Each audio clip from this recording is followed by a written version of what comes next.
कराची के इलाके माई कराची से मिलने वाली 4 लाशों का इब्तदाई पोस्टमार्टम मुकम्मल। तशद्दुद और भारी चीज लगने के निशानात मौजूद। मरने वालों में एक बुजुर्ग खातून भी शामिल। लाशों को छुपाने के लिए खुश्क मैन होल में कंबल डाला गया था जिसके ऊपर बड़े पत्थर मौजूद थे। पुलिस राय के मुताबिक लाशों की शिनाख्त नहीं हो सकी। इब्तदाई पोस्टमार्टम के बाद चारों लाशें ईदी सदखाने मुंतकिल। गुज़श्ता रोज कराची के मैन होल से 4 लाशें मिली थीं। DIG साउथ का कहना है कि लाशें 10 से 15 रोज पुरानी हैं। वज़ीर आला सिंध मुराद अली शाह का वाक़े का नोटिस, तहकीकात का हुक्म। कराची कोरंगी में पुलिस मुकाबले के 2 अलग अलग मुकदमा दर्ज। पहला मुकदमा सरकार के मुदय्यद में, दूसरा डकैती की वारदात का निशाना बनने वाले शहरी के मुदय्यद में दर्ज किया गया।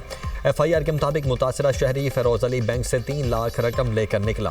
मोटरसाइकिल सवार मुल्ज़िमान ने शहरी से लूटमार की। मुतासिरा शहरी की इतला पर पुलिस ने ताक़ुब किया तो फायरिंग का तबादला हुआ। मुल्ज़िम मौला बख्श को जख्मी हालत में गिरफ्तार करके असलहा और लूटा हुआ सामान बरामद कर लिया गया। पुलिस मुकाबले के दौरान रिक्शे पर सवार फर्स्ट ईयर की तालिबा गोली लगने से जाँ बहक हो गई। जाए वकुआ से बरामद खोल फॉरेंसिक के लिए भेज दिए गए। रावलपिंडी के इलाके सदर में खतरनाक बैनुल-इज़्लाई डकैत और उजरती कातिल गैंग की पुलिस पर फायरिंग। शहरी से गाड़ी छीनकर फरार डकैत गैंग के 4 डाकू हलाक, 2 फरार।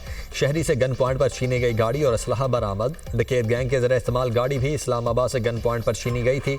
उजरती कातिल गैंग ने चंद रोज कबल फैमिली के साथ जाते हुए ताजिर को भी कत्ल कर दिया था। पाकिस्तान स्टॉक एक्सचेंज ने 15 ममालिक को पीछे छोड़ दिया। स्टॉक इन्वेस्टर्स की तादाद भी बुलंद तरीन सतह पर पहुंच गई। पाकिस्तान स्टॉक एक्सचेंज में नए इन्वेस्टर्स की तादाद 1,60,000 की हद अबूर कर गई।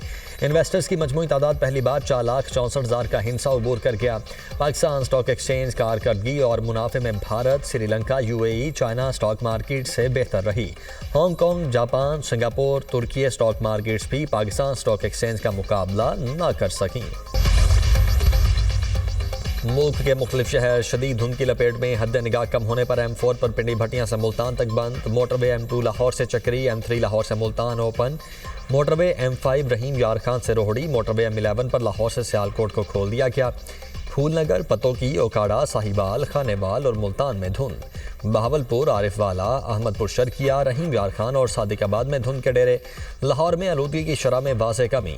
एयर क्वालिटी इंडेक्स से 130 पर आ गया। जेहलम में AQI 193, गुजरावाला में 188 रिकॉर्ड किया गया।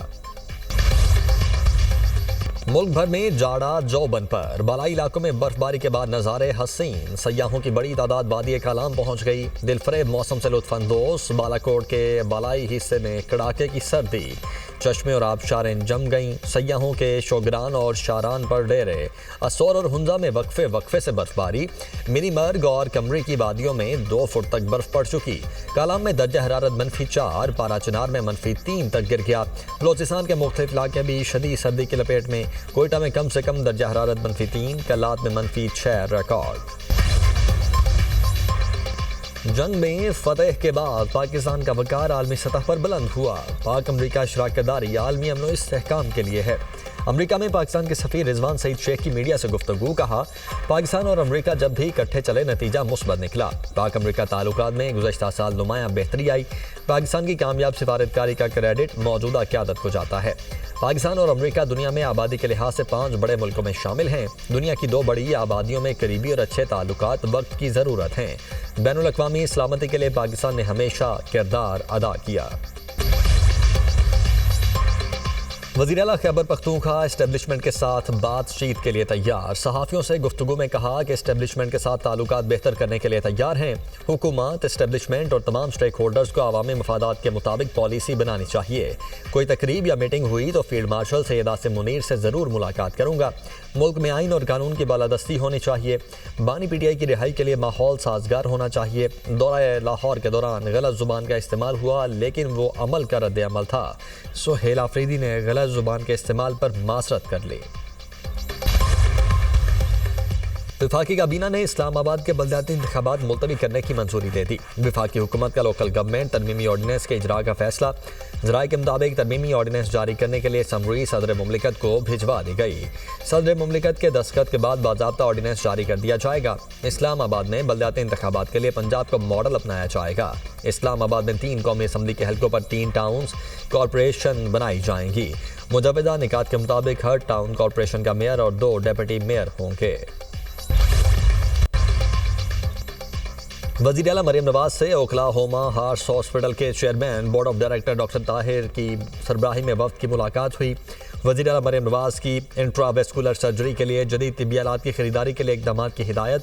پنجاب میں امراض قلب کے لیے انٹرا ویسکولر سرجری کی جدید ترین تکنیک متعارف کروانے کا فیصلہ۔ American doctors intra vascular surgery کی جدید ترین تکنیک کے لیے ڈاکٹرز کو ٹریننگ دیں گے۔ چلڈرن، نشتر اور جناح ہاسپٹل کے ڈاکٹرز کو ٹریننگ کی تجویز پر اتفاق۔ مریم نواز نے جناح انسٹی ٹیوٹ آف کارڈیالوجی اور نواز شریف میڈیکل سٹی میں امراض قلب کا جدید طریقہ کار متعارف کروانے کے لیے اقدامات کا حکم دیا۔ 9 مئی کے 11 مقدمات شیخ رشید اعظم سواتی ATC راولپنڈی میں پیش۔ عدالت نے حاضری کے بعد ملزمان کو جانے کی اجازت دے دی۔ شیخ رشید کی چیف جسٹس پاکستان سے لوگوں کی اپیلیں جلد سماعت کے لیے مقرر کرنے کی اپیل۔ کہتے ہیں سینکڑوں غریب لوگ جیلوں میں ہیں، اپیلوں کی جلد سماعت کر کے لوگوں کو انصاف دیں۔ غریب لوگ انتہائی پریشان ہیں، ملک میں مہنگائی، بے روزگاری ہے، ان لوگوں کے گھر چولہا نہیں جل رہا۔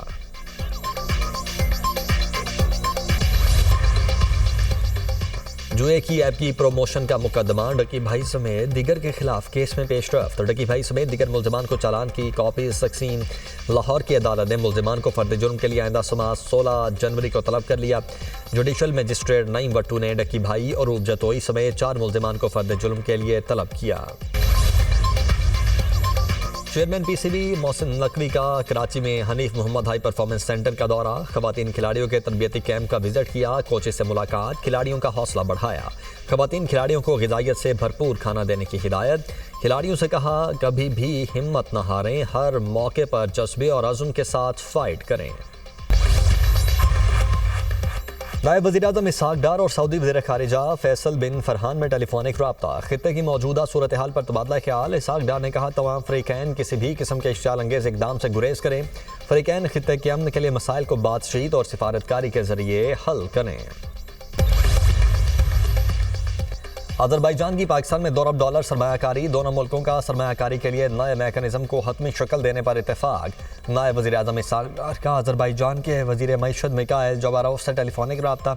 پاکستان میں $2 ارب کی سرمایہ کاری کو عملی شکل دینے پر تبادلہ خیال۔ دونوں رہنماؤں کا 2 طرفہ تعلقات پر اطمینان کا اظہار۔ نائب وزیر اعظم اسحاق ڈار کا بنگلہ دیش کے ہائی کمیشن کا دورہ۔ سابق وزیر اعظم خالدہ ضیاء کے انتقال پر تعزیت کا اظہار۔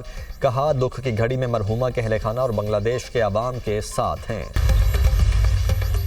ایران میں پرتشدد مظاہروں کا سلسلہ نہ رکا، تعلیمی اور سرکاری ادارے بند۔ 6 روز سے جاری مظاہروں میں ایک پولیس اہلکار سمیت 6 افراد جاں بحق ہو چکے۔ پتھراؤ سے درجنوں پولیس اہلکار زخمی۔ مظاہرین کرنسی کی گراوٹ اور بڑھتی مہنگائی کے خلاف سراپا احتجاج ہیں۔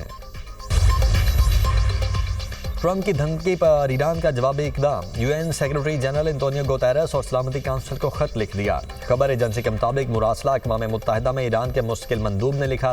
امیر سعید ایربانی نے موقف اختیار کیا کہ امریکی صدر کی دھمکیاں اقوام متحدہ کے چارٹر اور بین الاقوامی قوانین کی کھلی خلاف ورزی ہیں۔ ٹرمپ کے بیانات اشتعال انگیز اور خطرناک ہیں۔ اقوام متحدہ اور سلامتی کونسل کو امریکی صدر کے بیانات کا نوٹس لینا چاہیے۔ ٹرمپ نے ایران کو دھمکی دی تھی کہ اگر مہنگائی کے خلاف مظاہرہ کرنے والے افراد کے خلاف کارروائی کی گئی تو امریکہ مداخلت کرے گا۔ امریکی اداکارہ اینجلینا جولی غزہ کی آواز بن گئیں۔ مصر اور غزہ کے درمیان واقع رفح سرحدی گزرگاہ کا دورہ کیا۔ ریڈ کریسنٹ کے رضاکاروں اور غزہ کے لیے امدادی سامان لے جانے والے ٹرک ڈرائیور سے ملاقات۔ اینجلینا جولی نے کہا کہ غزہ کے عوام کو امداد فراہم کرنے والے رضاکاروں سے ملنا باعث اعزاز ہے۔ دورے کا مقصد غزہ سے مصر منتقل ہونے والے زخمی فلسطینیوں کی مدد کرنا ہے۔ پاکستان سمیت مختلف اسلامی ممالک کا غزہ کی بگڑتی ہوئی صورتحال پر اظہار تشویش۔ عالمی برادری اپنی قانونی اور اخلاقی ذمہ داریاں پوری کرے۔ پاکستان، مصر، ترکیے، سعودی عرب اور UAE کے وزرائے خارجہ کا مشترکہ بیان۔ کہا عالمی برادری امداد کی ترسیل اور تقسیم پر پابندیاں ختم کرنے کے لیے اسرائیل پر دباؤ ڈالے۔ بے گھر خاندان شدید سرد موسم میں کئی خطرات سے دوچار ہیں۔ بچوں، خواتین، بزرگوں اور طبی مسائل کے شکار افراد کو زیادہ خطرات ہیں۔ وزرائے خارجہ کی بین الاقوامی امدادی اداروں کی انتھک کوششوں کی تعریف۔ وزرائے خارجہ کا سلامتی کونسل کی قرارداد اور صدر ٹرمپ کے جامع منصوبے کی مکمل حمایت کا اعادہ۔ وزرائے خارجہ کا ابتدائی بحالی کے اقدامات شروع کرنے اور تیزی لانے کی ضرورت پر زور۔